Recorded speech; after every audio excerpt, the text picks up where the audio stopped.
You're tuned in to RX Radio. I like the moniker Bax and Benny. I feel like that's really got legs. I feel like it might not be the last time we see Bax and Benny. It'd be like a Singaporean buddy cop drama, like the Asian Starsky and Hutch. What's happening, fellas? Bax, welcome back, and first time to the show, Ben Broughton. Thanks for coming on. Hello, nice to be here. For those, I feel like everyone probably knows Bax at this point.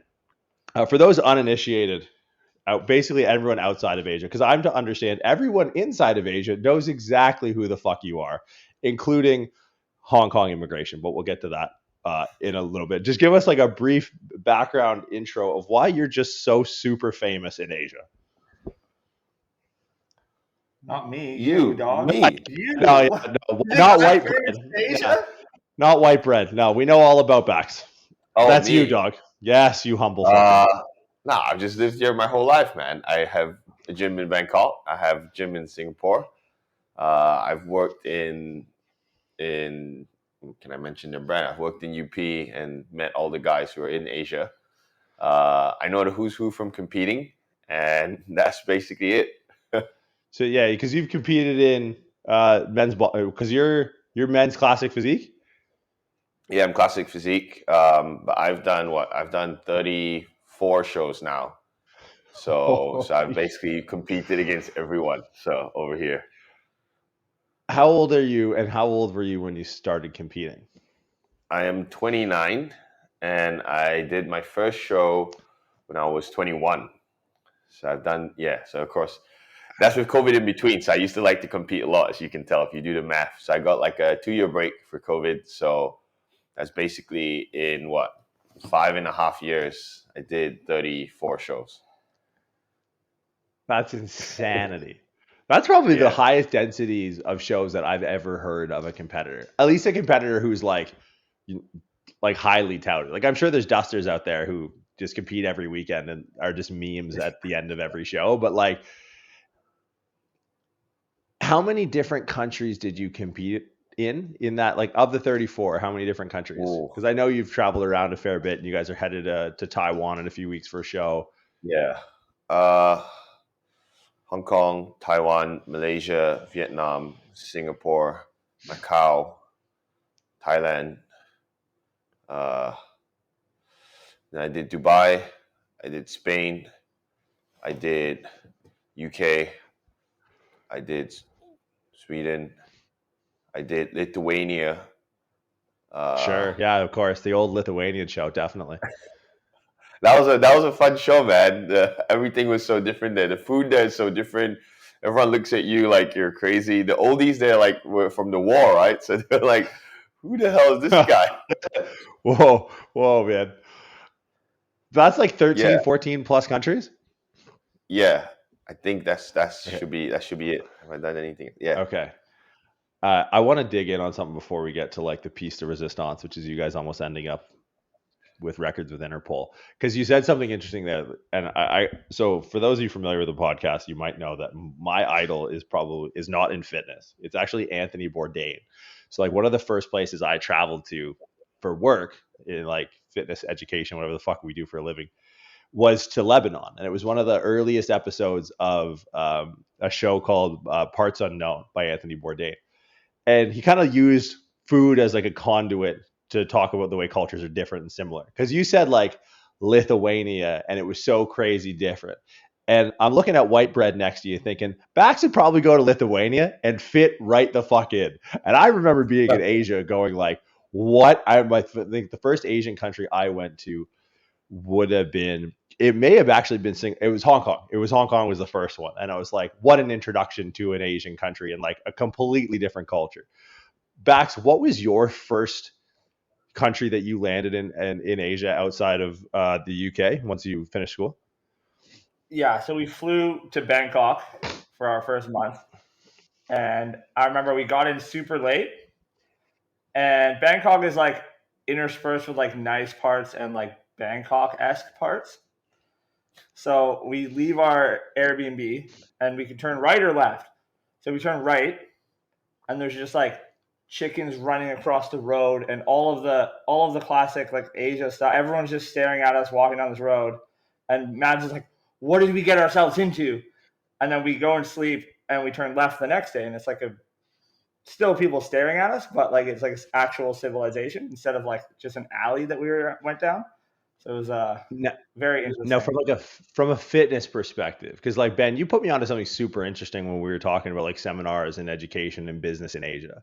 You basically were like, look, there are like weekends where people who are from the West will come over and try and do things in fitness or even in other industries that like, no, that's like the fire festival in Korea and they like burn half of Jeju down or something crazy shit like that.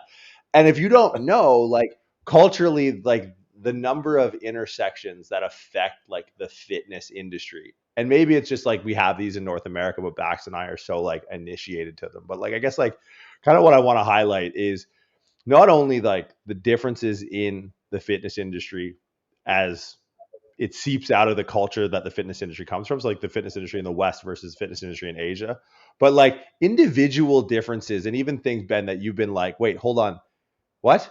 Like I've traveled a fair bit, and every time I'm in Asia, and Bangkok was another big eye opener. I'm like, you guys do what in like the fitness world? Like Bax, what was your first take on like Asia fitness? I feel like I haven't been interspersed with real Asia fitness because I just go to the gym by myself, and it's usually Ben's gym. But I am potentially presenting at this conference in Bangkok, and my boy Peter Twist is actually presenting as well. Canadian. I thought he was off the earth because he doesn't have Facebook or Instagram anymore, but he's just been hiding out in Asia. And I'm looking at like the list of things they do, and it's a lot of like just getting a zillion people together in one room. And so like group fitness. Yeah, like group fitness where this is like the Peter Twist special of like he wears the Britney Spears mic, and then he'll talk to like 400 people at once and guide them through a workout. Ben, like you've traveled a fair bit through like the West in bodybuilding, like enough to be able to draw like some, I would imagine some pretty stark contrast between like Asia fitness and just things that you see as like cultural norms or trends and kind of what goes on with like the rest of, and I feel bad generalizing like the rest of like the Western world, but for me it was like a really stark line walking out of that airport in Hong Kong for the first time. Like, oh, this is a comic book. This is nuts. All the cabs in Hong Kong are the same they're the same Toyota. It's like, this is the fucking Matrix. Every cab is not like, oh, that one's a Crown Victoria and that one's this. It's like, no, they're all this like boxy Toyota that you've never seen before. Like in your mind, what are like the major cultural differences between like Western fitness, and I'm like air quote Western fitness because who knows what the fuck that means, and like what you guys kind of see on a day to day? Oh man, I think for me it's going to be flipped, right? Because I grew up in Asia, so I was used to these things, and then obviously like mainstream education for fitness stuff is all Western and all that stuff. Fitness is an English speaking language kind of thing. So like in Asia, what I found really crazy, like now that I've kind of seen all the gyms in the world, is like every gym in an Asian country will just have the same equipment. So it's always Life Fitness Hammer Strength, maybe Pre-Core. And you'd have gyms side by side having they've bought from the same supplier. And but one gym would say we're premium and the other gym would say we're budget, and it's solely pricing. But if you go into the gym, same equipment, exactly the same. Whereas when I go to anywhere in the West, like it's like everyone's pretty unique. The whole gym has a different feel, and people gravitate to the gym based off, like the personality type of the person. Obviously, the equipment matters and stuff, and that's also different. But like in these gyms over here in Bangkok, especially, I think that's a big one for like in Bangkok and Malaysia. That's super, super common. It's like you walk into a gym, and if you didn't look at their sign, you wouldn't be able to tell what gym it is. It's just carbon copies of the same thing. And the people inside cannot give a damn about what's inside as long as they can train a little bit and the price is right. So it's a pure price war in Asia. Would you say that more people in Asia, a kind of open question, have gym, like more like lay population have gym memberships or go to a commercial gym than in North America, or is it the other way around? Oh, way more, way more. So I think in the Western culture, like being a gym person is part of your identity a little bit because the guys have to make an effort, maybe because your travel distance is longer or whatever, and people are a bit more serious about stuff.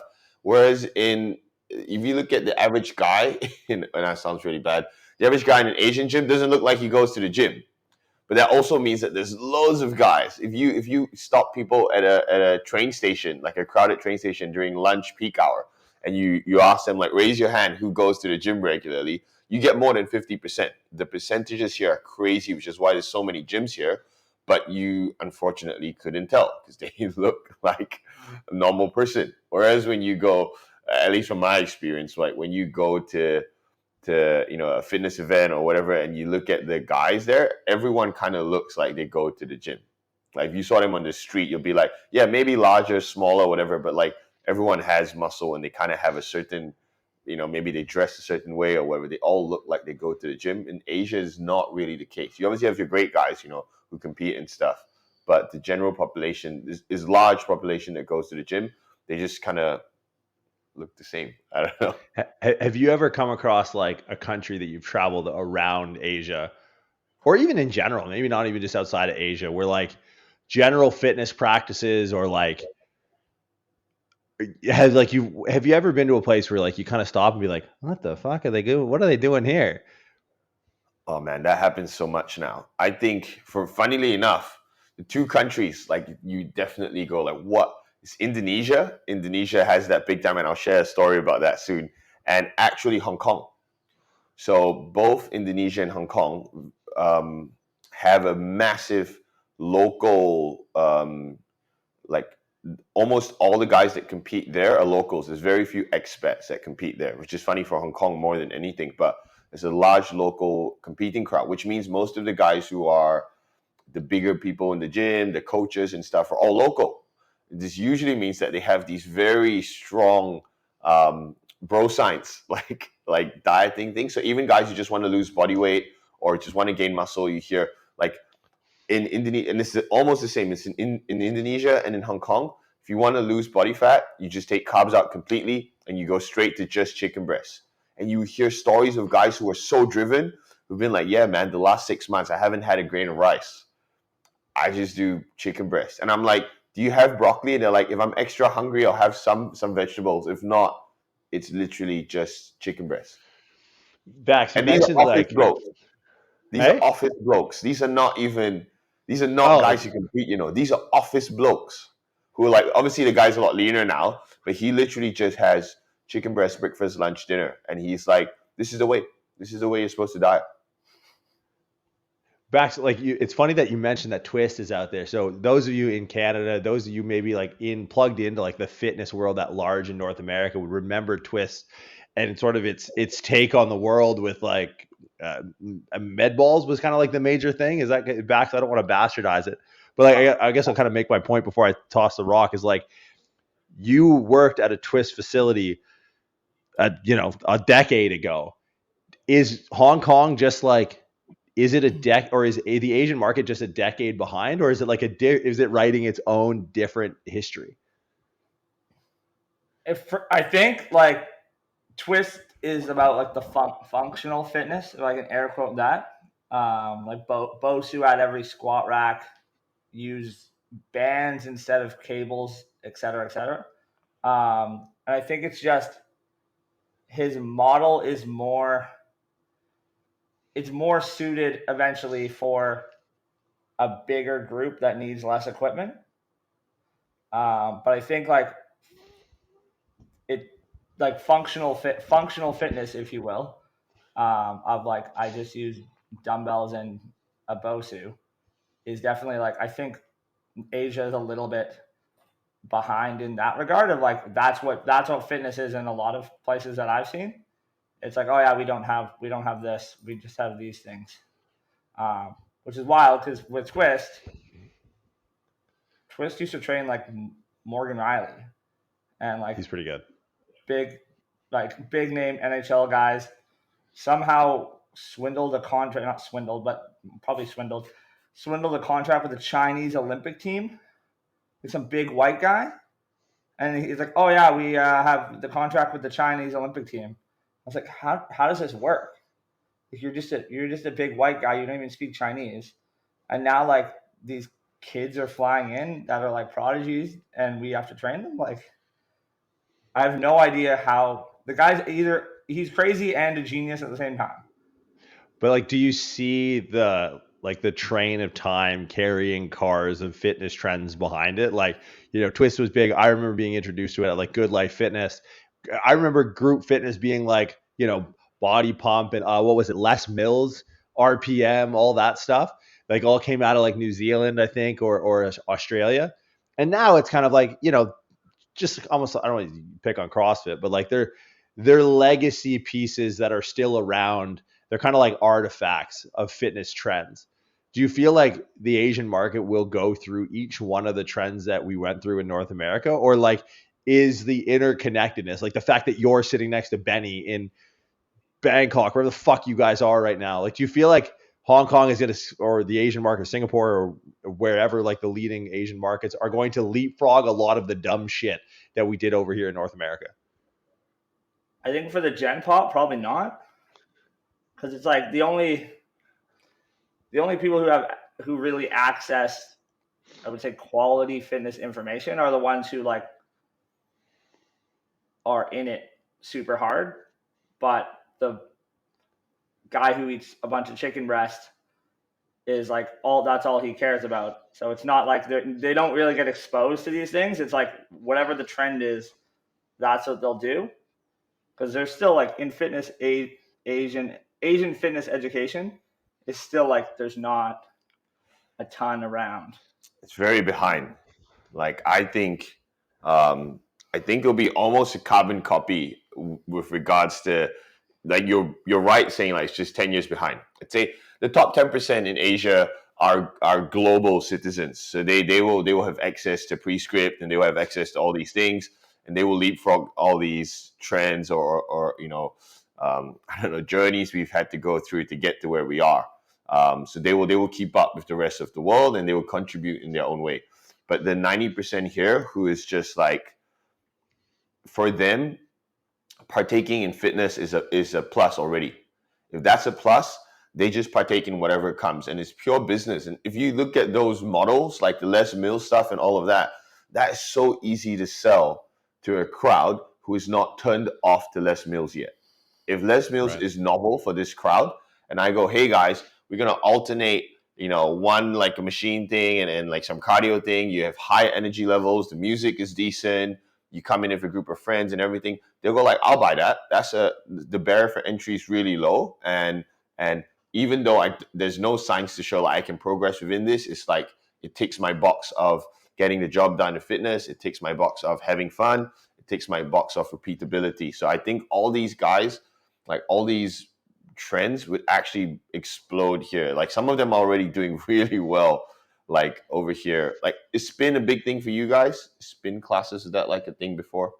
Yeah, well, now they're branching off. Like I think Peloton was like a kind of a first shocker, right? Like Peloton was probably the most successful reinvention of the wheel. Like quite literally, it's a wheel with an iPad, right? Yeah. They had kind of this meteoric rise in like fitness technology, right? Like wearables sort of seeded the ground for people to be generally interested in fitness in a way that was very passive, right? That like, because I think gym memberships in the States or in North America at large, still a little bit intimidating, I think, especially now, some of like the gym structures that they're building they're structures. They're like these fucking fitness pyramids, like 3-4 story office buildings, 20. I mean, there's a franchise in the States, and I won't name it just out of respect, but like indoor, outdoor basketball court, indoor, outdoor swimming pool, indoor, outdoor soccer pitch. And it's like, we haven't even got to the weight room floor yet. So it's like, I'm afraid to go to these things, and I'm like a relative veteran in the gym because I'm afraid I'm going to get lost. I'm going to end up like in the sports wing of the gym, like, guys, like, where's the bench press? So it's like, I think part of it is just some of these things are still really intimidating, where it's like smaller scale, like something like berries or F45, things that are wildly successful in North America. Have those trends or similar like small group fitness things permeated like the Asian market? Yeah, man. F45 and berries here is killing it. It's killing it. What does be like how much does being in shape or being out of shape, like what is the social pressure barometer in that? Like, have you noticed like Bax, obviously it's like I could go to a commercial gym in North America and look around and like, I don't know, I've been around this long enough, and you guys the same. You could be like, all right, no one's really in shape here, but 50% of the dudes on the gym floor right now have taken Winstrol at some point in their life. You know, because it's like size matters. Like America, especially, it's like, you know, everyone's trying to get bigger and bigger. Is there like a cultural like stereotype when it comes to fitness that people are aiming for? Like in America, I would say it's like, you know, everyone's trying to get jacked. But like Australia, for example, you go to Australia, everyone like kind of looks like a surfer a little bit. It's like, what is your, other than like obviously the bodybuilders, but like, is there a cultural standard, like, and I'm speaking more to the men's side, that people are striving to, or is it literally just checking a box, do you think? Oh, there's definitely hardcore stand. That's like such a good question. I didn't think about it that way. So if you're not a body, so like I'm too big. In Asia, everyone's like, oh, you look gross, you're too big. Obviously I compete, so I don't care, but like it's bad. It's considered like a bad point, right? Like the ideal is Bruce Lee. Like, kid you not, we are still at Bruce Lee. If you look kind of a little bit muscular and then you take your shirt off and you're like, oh, abs, like shredded abs, like shit, and like obviously some muscle, like you are the epitome of what people go to the gym for in Asia. Like Bruce Lee is the ideal body over here. I almost feel bad in commenting because that is such a stereotype that I don't want to get canceled. It really is. I can say I'm Asian. It's like all the guys would just be like, they look at my photo and I was like 18 and they're like, dude, that's when you looked your best. And I was like, fuck, man. Like, you guys don't understand at all. But that's what they want. Is there like a fat... Go ahead, Bax. I was gonna say Bruce Lee here is like the Brad Pitt Fight Club. Yeah. Equivalent. Okay. Yeah, but there's no scaled up Arnold, right? Because I think like Schwarzenegger, Stallone, that era of like big jack superstars, like, you know, anywhere I go in the world, and I'm sure you guys get this, where it's like, I was in Tunisia once, and as I walked down the street, the only big guy they knew from North America was Rambo. So like in order to get you into their shops and buying some bullshit, hey, Rambo. It's like, I look nothing. Do all white people just look, because I'm a little bit bigger? Like we had those larger than life, like cultural icons where it's like the buck stops at Bruce Lee. Like you guys had what, the Japanese, who would be the first Asian pro bodybuilder? Would have been Hidetada?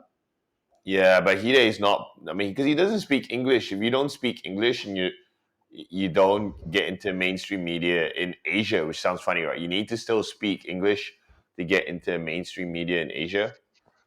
Like in Singapore, we have like, so I know some of the, I guess you call like the TV stars, the local TV stars, right? And one of them is known to be like extremely buff for a TV star. And he's like the big TV star. And he's like 80 kg wet. Like he has muscle, but he's 80 kg maybe, and like 175 cm. So, which is like 5'8", 5'7". That's like you're hurting a lot of people's You're hurting a lot of people's feelings right now, because the smile on his face when he's like, he has like 80 kilos, nerd. Yeah. So, but that's like in the mainstream media, that's like, oh, that guy's so buff.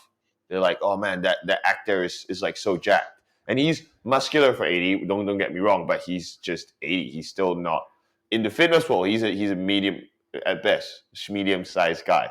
So like, yeah, I Hollywood's weird like that though, eh? Like, I mean, Bax, Vancouver boy, if I'm not mistaken, Ryan Reynolds. We're gonna say friend of the show, even though he's never listened to the show. Friend of the show, Ryan Reynolds.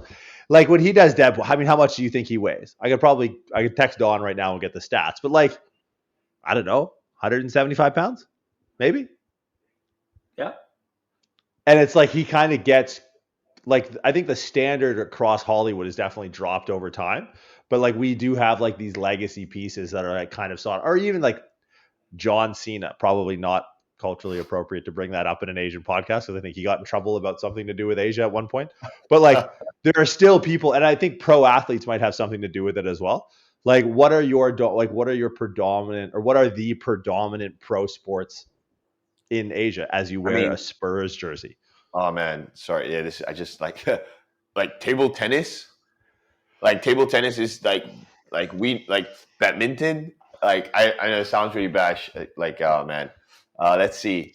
I mean, look at our best like soccer player, like the Korean guy. He's a soccer player. Like that's Yao Ming was our best ever basketball player, but he's just really tall. He's not jacked, right? Who do we have? I don't know, Asia. And then you look at the boxing guys. Like Pacquiao is our like best boxing Asian guy, and he beat me up, but he's like the size of like so we don't have any big guys. There's none that come to mind in my head, like across any sport. The sports we do well in are the sports that you can be small. Bax, what's been the biggest adjustment for you lifestyle wise as someone who's like heavily into fitness since you moved to Asia? I wouldn't say that there's any crazy lifestyle adjustments. Well, Bangkok, like everything is so accessible. That's kind of why we chose here. Like like imagine you're living in like downtown Vancouver or like downtown Toronto, but there's just Asian people instead of white people. That's kind of like where we are now. Yeah, I think like it hasn't been as much of a change, but the gyms have definitely been like not as good. It's not like I can go on a map and be like, okay, let's look at the equipment at all these gyms. It's like Benny said before, they're just all the same. So it's like whatever gym I'm closest to, like that's where we're going. But you landed in Bali for a bit, right? Yeah. So that's a whole different ballgame of it's not really there's gym culture, but the gym culture is like I go to the gym so I can get a pump to go to the pool beside the gym. Sounds very much like Dubai. That sounds like Dubai fitness. Yeah. Bali, yeah, I would say because I've been to Dubai. Bali is basically like Asia's Dubai. Things are expensive. It's not that the people there are so rich, but people fly in for like holidays, and it's just like everyone's just there to see and be seen, and just bang. Like if you're not living there, like yeah, so everyone goes there. Like I have so many friends, like guys and girls, who just like I got a diet because I'm going for a trip to Bali and I'm gonna go alone. I'm gonna go with a guy, like a bro going for bro, or a girl going for girl. We're definitely gonna smash, and we'll still hit the gym when we're there.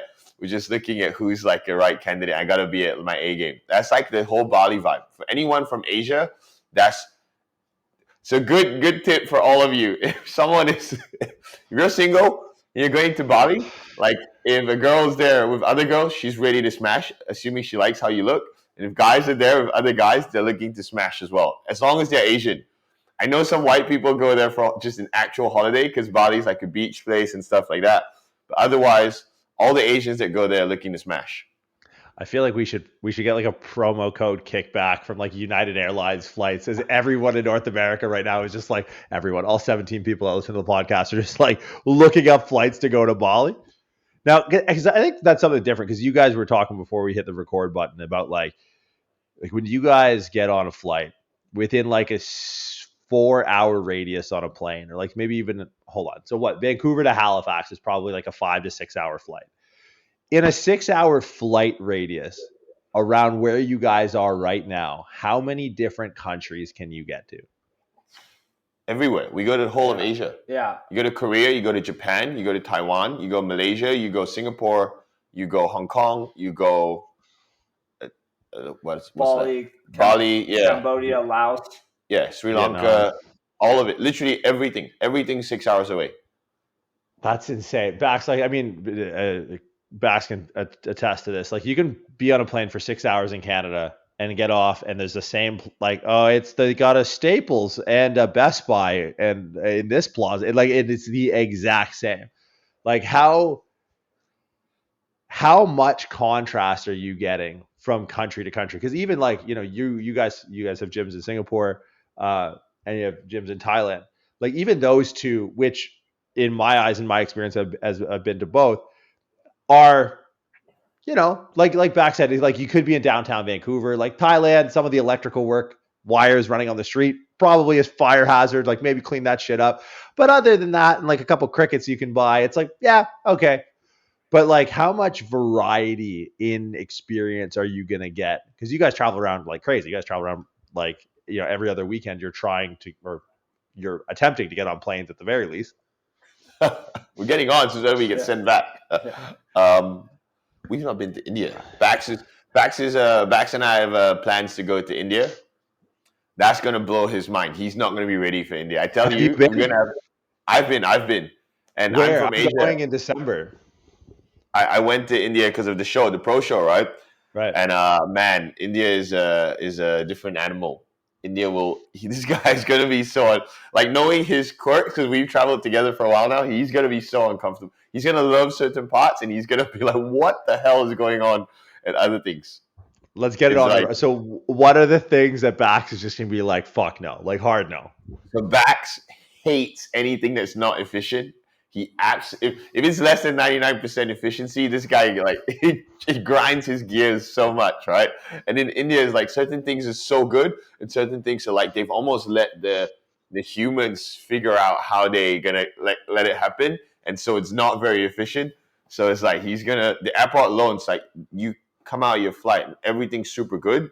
The moment you break into past the collecting your luggage, it's a freak show. It's just like because you guys standing in a group at the exit, and the doors just open, and people just stand there using their phones, waiting for their friends, or their cabs. This guy would just be so annoyed because he'd just be like, "Why the hell do I have to ask you, excuse me, to get out? Because you're standing at the exit," like that kind of stuff, which is grind his gears. But in India, these people just like, "Excuse me," and they just kind of push their way through. It's just their culture. It's just different. I feel like we got to get like a body cam on Bax and just have like a recap. You got to track his heart rate as you're looking. So funny because you guys had a run in recently flying into, because you guys were, I can't get Bax. You told me this 10 times. You were flying from Singapore, or Thailand, Singapore, and you were flying into Hong Kong. A trip that both of you have done before, yes? Yeah. Not me, but. No, okay, but you've been to Hong Kong in the past? No, not. This was your first time. Oh, well, welcome. Okay, because like you confused a lot of people. What happened? Okay, so 3 a.m. wake up Friday morning. Go to the airport. Everything's good. Get on the plane. Everything's good. Standing in line at the immigration. Yeah. Passport gets scanned. No words are said. Girl takes a little paper, writes something, and says, "Go in there." And we're like, okay, cool. And I thought it was like maybe just me, like a random white guy check or whatever. And then Benny gets pulled in as well. And we're like, okay, like what's going on here? So they're like, you're entering the country illegally because you guys are working here. I'm like, what do you mean we're working here? And they were like, oh, you're doing work at like a gym or whatever. And I'm like, okay, like how do you know this? And then the girl pulls up like our Instagram thing, and it's like, you can't go through. So obviously we're like, fuck that. No, like you're giving us all the information until we understand why we're being not let through, because they couldn't really give us a true reason, because they were like, under their rules, employment was one of them, but we weren't employed because there was no contract and no money. So the rule, we didn't meet that criteria, and we wanted a written reason, and they couldn't give us one. So we dealt with like probably 7 or 8 or 12 agents. And the first one, we kind of like bullied her, not bullied her, but like we just weren't taking no for an answer. And she wasn't like your standard, like trying to be hard as fuck immigration guy. It was like some nice, she was a nice lady, but we were like, like you need to tell us why you're not letting us in, because you don't have actually like a real reason. And then she eventually told us like, okay, so someone called in and we knew you guys were coming. I was like, someone called in? Like, what do you mean? What numbers? Where, like, I wouldn't know where to just call the airport. Like, hey, what up? Yeah, Baxter and Ben are on the way. Yeah, so eventually, we got in at 9? 9:30. We were 9:30. We got in at 9:30, and by 8 p.m., we were still in the same room. And then we eventually, like, talked to them. We're like, okay, whatever. Like, we needed in writing why we're getting deported, basically, right? Like, not let into the country, so that next time we understand and we don't do this again, because we have to come back here. And then, like, when people ask, we have a reason why you actually didn't let us in. So they eventually just still couldn't give us a reason, and they're like, you guys have to leave. So Buddy was like, okay, you need to book you'll meet with the airline to book a flight. In the meantime, we will take you to a place where you can rest and eat. That's what they said. And I'm like, and they said it in like a nice way, like, okay, like, we'll take you to this room where you can rest and eat. And like, that sounds not terrible. Like, we haven't eaten all day and I want to rest to get out of this nightmare. So sure. We go to this room and they're like, put your stuff in the locker. Put your phone in the locker. I was like, what? What's going on here? And then the guy was like, take your drawstring out of your shorts. I know. And I was like, no. Like, if I take my drawstring out of my shorts, I'm not getting it back in. This guy was like, these are Lululemon, man. He was like upset by now. He's like, they're $100, man. He's like, I'll take my pants off. And I like called his bluff and like started to take my pants off. And they're like, no, keep them on. And I was like, I see you looking, man. And he's like, what? And he's like, you can keep your string in. I'm like, okay, good. So they take us through like this common area, but everything's just like gated off with like the thing that you would go in, like the line, the rope with the poles. There's probably a name for that.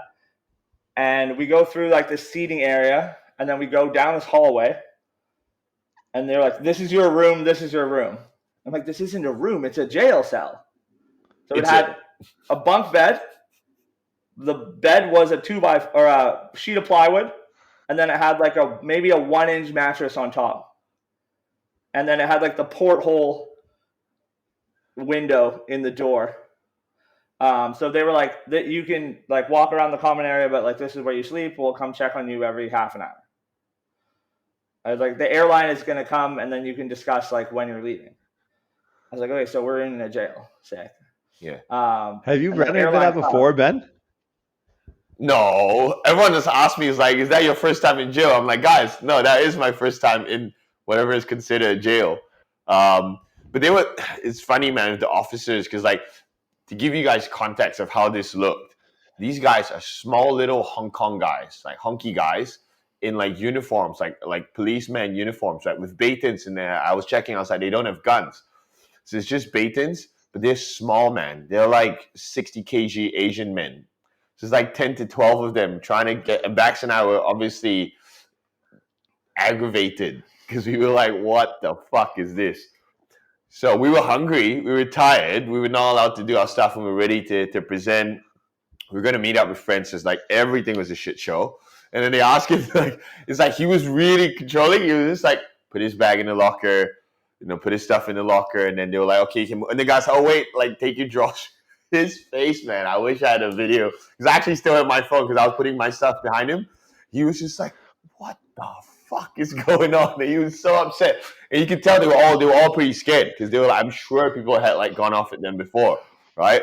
And they were like, shit, because they can't actually, on record, we were not supposed to be.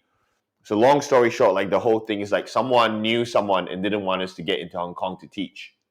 So I think the officers knew it wasn't super proper, which also means they had to make sure nothing went wrong. Because if we got into a fight with them or anything, then that would be on record, and then people would go like, how come they were there? And then so they just didn't want anything to happen. So it was funny, man. It was really funny.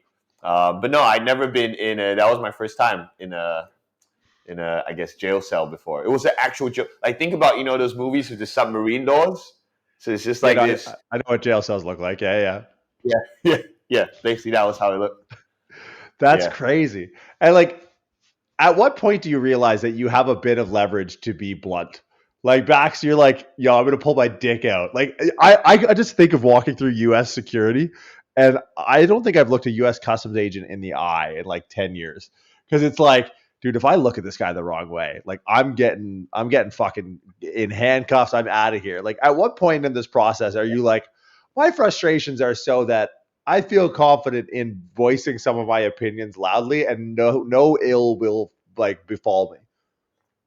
I think there's a point where we got taken to the jail and they showed us the cell and they were like, put your phone away, take your watch off, put your phone in there.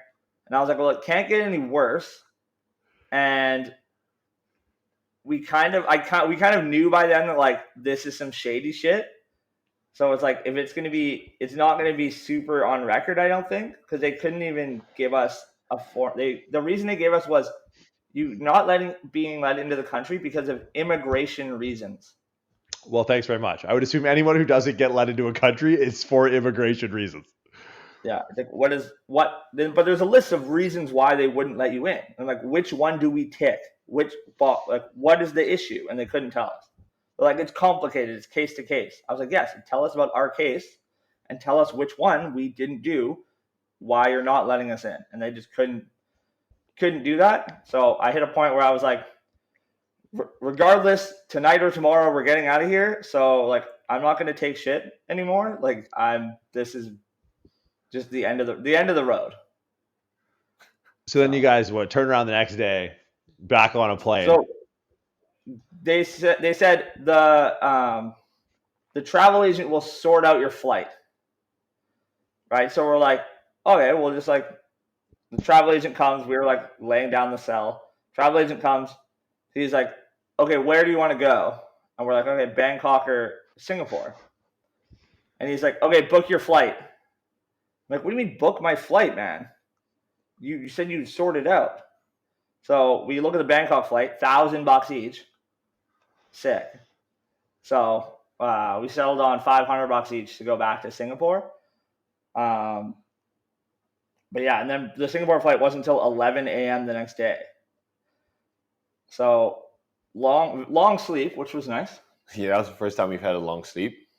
But so they call us. They're like, okay, like grab your stuff. You're going to your flight.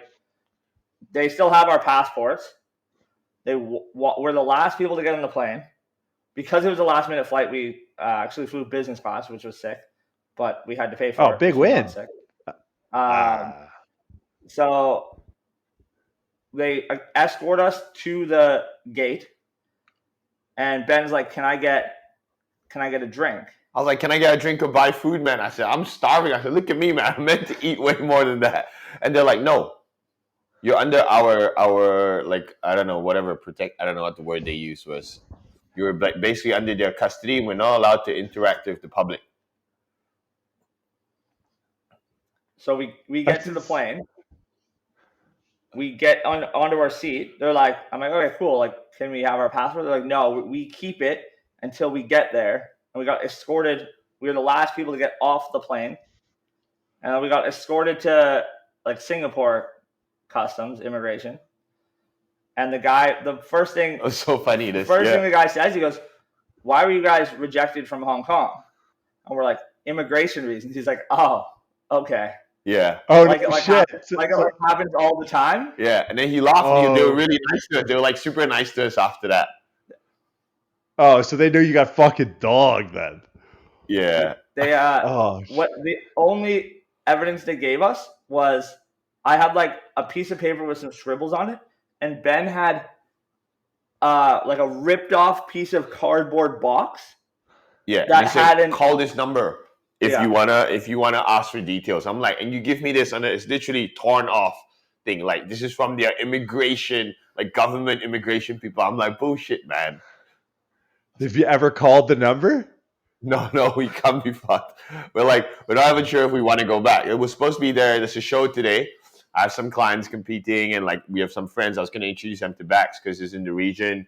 We were supposed to go out we were supposed to get treated to a super nice dinner tonight with one of our friends. But James, champion. Yeah, of course. Yeah, PT. and then we were supposed to go to take the turbojet midnight to go to Hong Kong, chill out in Hong Kong. Again, meet some friends, and I have 2 clients there as well, and then do the seminar on Tuesday. That would have been the original plan. in Macau. In Macau, yeah. That's not. I mean, yeah. The illegitimacy of that is both inconvenient because it's a little harder to corrupt. Like, I've worked in so many countries without visas. It's insane. I lived in America for like 2 years, no visa. You're like, oh yeah, because it's just such a big country and it's so bureaucratic that like if someone were to be like, oh wait, Jallo's flying back into New York, I'm gonna call the airport and like send them an Instagram post. It would never get there. Like it would never just go up the chain of command. So I guess like the same thing that makes that thing possible to happen is the same reason that like the punishment was kind of like, here's your cardboard box. And the Singaporean guys are like, hey, we got another immigration problem here from Hong Kong. Like, have you run into issues like that before? Like, have you had any other bad travel experiences through Asia? No, to be fair, Asia is very accepting. Like Hong Kong one is a weird one because they know like Singapore, like Hong Kong, Vietnam, all these countries that we've been to and are supposed to teach or have taught, like you basically are treated like a freelancer. Like it's how the country makes money. People fly in to Asia, conduct stuff, leave, and they settle the payment on their own, and they get taxed by their home country, but they bring other people into your country. People fly in for so the spending and everything. So these countries like we actually went to read the Hong Kong thing, right? And as a freelancer, you don't need we actually don't need a working visa. We can't apply, like we couldn't even have applied for a working visa even if we tried because we're not there. Like the working visa has to be at least 3 months, and we're like, I'm there for a day. There's no way we could have got in. It's not like we did. There's nothing we could have done to have got in this time around. So it's clearly like personal. Yeah, so it's like a weird. It's like one of those weird things, man. But this is the good and bad side of Asia. It's like if you know people or you're willing to spend lots of money, usually in most countries here, you can make things happen. But that also means people can make things happen and things don't happen for you. So. Y'all, you guys got me stressed out, man. Like I've literally so set the scene. I don't know. It's whatever the fuck o'clock. I think it may have been in the morning. It would have been if you guys were getting dragged off to airport jail at like 10, 11 at night. It was probably like midday around here. And it's like, I get the most kind of ambiguous, hey, in jail, see you later text from Bax. And I'm just like, wait, what? Like, can't talk right now, in jail. See, I was like, oh my God. Like, I got to like, do I need to fly to Hong Kong and like break backs out of jail? Like, do I got to be like Sean Connery in The Rock or on like some Liam Neeson shit? And I was like, what the fuck, dude? I literally for like 2 or 3 hours, I was like, do we make free backs t-shirts? Like hashtag free backs? Like I was so confused. In the States, like that's a problem. Like, I've had people, they get turned away at the US border and, they have like drugs on them or, I forgot I had that knife in my bag or like, but not necessarily benign, but like honest mistakes. Boom, ban. Like 10-year ban. See you later. Yeah, we don't give a fuck. Like not allowed back in the country. But like, to get thrown in jail, like that's intense. Like you guys got me a little bit scared about coming over now because it's like I can't announce it. I'm assuming people might know that we're friends, especially after this. I think Singapore, no issue. Bangkok, no issue. Everywhere except Hong Kong, probably no issue. I think we're actually looking at December of next year with James. So what's the Yeah. likelihood that me and Bax end up in just right back into Bax? Like, I know this guy. He's not going to take your shoelaces or like whatever the fuck. This guy's a pussy. We're going to push him around. We'll find out. We'll go back and let you know. If that's You the guys are second planning jail on- story, then maybe you guys should move the location. Yeah, we might be done with Hong Kong fitness. What do you guys have next on the agenda? Like, Asia education wise. We're going to do the Bangkok one. Yeah. I'm going to Vietnam. Yeah. So seminar Bangkok. Bangkok seminar. I hit to Vietnam to catch up with some guys and set up some national level education for sports stuff with Bax and them. And then Bax has his Fit Expo stuff. Fit Expo stuff in the works for next year.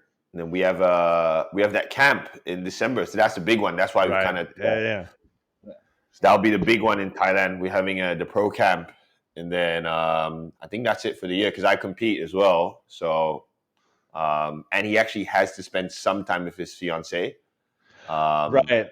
Maybe that'll be the next episode. We'll tie it back so it'll be a work thing. It'll be you and Mads. I have a very close, very, very close gay friend from when we were kids, right? And we were friends before he was willing to come out as gay, and then now he's gay and everything. We're still very close.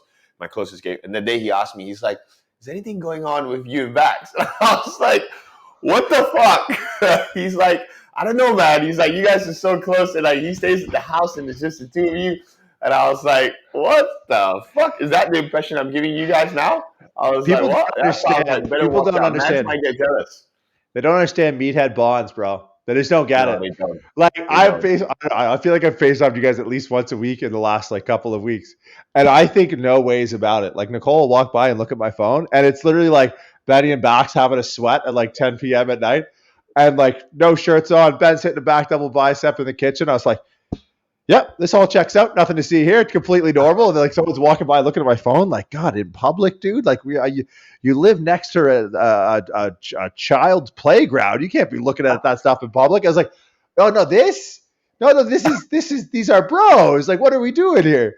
It's so funny. Like, and it's funny because how there's standards that are so universal. Like, that's one of the nice parts about traveling. Is like, all right, can we pick out the differences? Like, all right, everyone wants to look like Bruce Lee. Haha, that's kind of funny. Some Rush Hour shit, like real stereotypical. And then there's just like the universal of like, look, if you got a guy who's like into bodybuilding in fucking Iran, or he's into bodybuilding in Bangkok, or he's into bodybuilding in the States, like you got to imagine at some point, if it's colder than most people would think would be cold, but a bodybuilder is still warm, they're just taking their clothes off. Like the comfortability of like not wearing clothes. And so here's another thing, and here's a cultural thing that Benny, you might not be aware of. Ice hockey in Canada is like similar, very, very similar in the sense of like you grow up. I don't know, Bax. I think I started playing organized rep hockey at the age of 7. I'm assuming you'd probably be the same. And you have to you learn to get real comfortable showering in a room with 17 guys from the age of 7, basically. And some people play, right? I mean, I have friends that still play beer leagues in their 30s, 40s, 50s, 60s, whatever. So it's like you kind of just become okay with like a certain level of like, I don't know, a certain level of skin in a room at the very least. And it's just like, whatever, it's not a big deal. And then you throw bodybuilding into the mix. It's just like, you can't really phase someone who's in that world. Like watching someone get like spray tanned before a thing, and like seeing like the meme pictures of like the sponge on the stick, and be like, whoa, where's that sponge going? It's like, is your friend into bodybuilding? Like, is your gay childhood friend, does he understand bodybuilding culture? He goes to the gym quite a lot, but he's one of the Bruce Lee guys. That's so funny. It's funny because like the stereotype for gym bros would be that guys who are like, if I saw two guys who were just into general fitness training together, I'd be like, are these guys a thing? Like, are they? But when I see two like big meatheads training together, I'm like, these guys are probably, that's his coach. That's his, he's here to superset, drop set, Drop set, peel the plates, Bax, peel the plates. I don't think any type of way about it, but it's like completely inverted in my head. Like I just moved to Toronto like a week ago and I joined like a commercial gym and I'll see like two like just dudes, like guys that work at banks or some shit go work out. And I'm like, huh. Like, and like, do whatever you want. I'm like, I wonder if those guys are dating. And like, if I go train with one of my friends, I'll be like, look at those meatballs. Like those guys are probably, And I'm like, why is that like the default? That's so funny that like you in your 30s, you're just like that, especially a gay guy to look at you too and be like, they're big, therefore they must be X. I don't know. We'll have to get Mads on the show for her take on it. Oh, that would be. Because Bax, how much longer are you in Asia for? You gotta say this in camera, man. Now. Ben's like, okay. That's it. Look at that. There's no timeline really. But there's also no timeline on when mine and Mads' engagement ends. With a wedding. Right, yeah. Clarification. That part, especially right after the whole like Bax plus Benny forever thing. Yeah. So I'm going on a year in Asia, and I'm going on 3.5 years engaged. So like, I think Asia can catch up. I feel like every week me and Benny have a new thing going on, so I can't really like jump ship yet. What's the one thing you miss most about home? Playing hockey.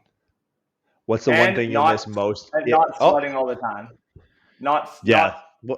I like to wear like a flannel and pants and a hoodie. It's the weather for it right now. It's the weather for it right now. Now, what's the one thing you'll miss if and when you ever leave Asia? Other than Ben. I think just like the weather is nice. I'm less depressed because there's actual like vitamin D that I'm getting. There's actual sunlight that I'm getting. Especially like after living in London. It's like I see why everyone stabs each other because everyone is just gloomy all the time. So probably the weather, maybe the accessibility of going to a new place. So I was like, okay, Mads' birthday is coming up. I need to spend time with her and not just hang out with Ben all day. I was like, I just pulled up a map and like, where should I take her? And then I'm like, what is this island off India? I'm like, okay, Sri Lanka. What does it look like there? I was like, biggest city in Sri Lanka. Oh, it looks okay. It looks like Miami Beach. Flight to Sri Lanka, 3 hours. All right, let's go. So that's that's literally how I chose where to go at the start. We just pulled up a map, and I was like, I don't have a globe. I don't read an atlas since I was a child, so like I don't even know all the countries. So I'm like, many, man. What does this place look like? And I Google it, and I'm like, is it safe to go for white people? And then if it's a yes, I'm like, all right, cool, we'll go there. So like that's one thing I do like about Asia. It's like you can just go to a different place. You can't do that imagine doing that in Canada or the US. It's like, oh, what's this place? St. Louis. It's like, oh, that's not really go there for your honeymoon or something. It's like, oh yeah, there's a baseball team here. Fuck, that'd be so brutal. Ben, what's the one thing you miss when you leave home? Oh man. Dog? Just my dog, man. Yeah. Respect. Put respect on that. I really enjoy traveling. I think I'm at this phase in my life. I'm like, I want to experience shit. Good and bad. Like the Hong Kong thing, obviously in the moment it was kind of like, oh shit. But I was like, great, that's a great experience. As long as I don't die. So I can experience more shit. I'm like, I'm down for whatever, man. Like I'll go wherever, I'll do whatever. I'll take whatever. It's like that's just life for me now. And having like friends or people to experience stuff with makes it a bit better. So I do miss my family a little bit if it gets long, but other than that, my sister just had a kid, so I have a niece, which is really nice. But it's mainly my dog, man, because he just waits for me, and like he's a good boy, and they don't have forever. So yeah. Yeah, it's funny because I had the same thought when Bax texted me like, "Hey man, can't talk in jail. Babe, good luck." And I was just like, I know you guys are like, probably two of the smartest people I know, so like they'll be fine. But at the same time, like, I love a good story. And I was literally just like, fuck, this is going to be so good. Like I woke up the next day, or it would have been later that night. And I think you guys would have been out when I was like going to bed. And I was just like, oh, fuck. Like I live for that type of shit. Like a good travel story, flirt with danger. I was like, oh man, Bax. Thank God it wasn't like, if it was real jail, I would have been like, okay, like cause for concern. But I was like, airport jail, it's enough to be a pain in the dick, but not enough to get a criminal record. So I was like, oh, this is such a good story. All right. Well, hey, I appreciate you guys. I literally had 10 people message me when Bax put up that story of just being like, yeah, basically same thing. Gonna be in jail for a bit. Talk soon. Okay, love you. Bye. Call my mom. And everyone, like people, I don't know why I'm your secretary, I think, on Instagram now. If anything goes wrong with Bax, my DM just blows up, and everyone like, I remember like Matt and Jay messaged me. They're like, do you know anything about this? Like, when's the next performance mechanics lecture? Like, what is happening? Can he get Wi-Fi inside? And I was like, I don't know, man. Hold on. I'll follow up with this. So I think it's good we set this story straight. We've definitely put a target on all of our backs for going to Hong Kong. So we'll see how next December goes. We'll have to sneak in. I'd love to stay posted on your travels as you guys travel around. You said you had a show, Benny. When's the show? I know you're prepping for an O qualifier. So do you remember? Nobody's gonna. This is gonna be the first time people hear about this. Remember Harvey, Mr. Big Triceps, my training partner in Singapore. Yeah. So Harvey's doing a career, and there's the Monsters in Pro. So I was gonna fly and take care of him anyway. So I might do a rush prep and just jump in and see how I go. But the main show will be Taiwan. That's in December, first weekend of December. So that will be the show that I aim to solidify my place as one of the top Asian guys. We'll see, because I'll be up against all the best Asian guys. So we'll see how that goes. That'll be sick. Instagram accounts. I literally, you two come to like Instagram shows you the stories that you watch the most. And if I were to go on my phone right now, it's literally you guys. Because I'm like, oh, what do they have to do? Because I mean, I'm not traveling as much as I used to, or at what I'm used to. So I'm like, I need a taste of the world. Bax would be like, found fucking root beer. This is awesome. I was like, I love finding root beer and that being awesome, because like I can walk outside and grab root beer. I'm like, oh, I miss that shit so much. Instagram handle, so people know where to find you. We'll get Lundo to put it in the show notes. Mine is Ben851. So just 6 things to type in. BN851. Coach Baxter. The original hockey coach Baxter. Yeah. All right, well, gents, I appreciate you guys taking the time, clearing the air.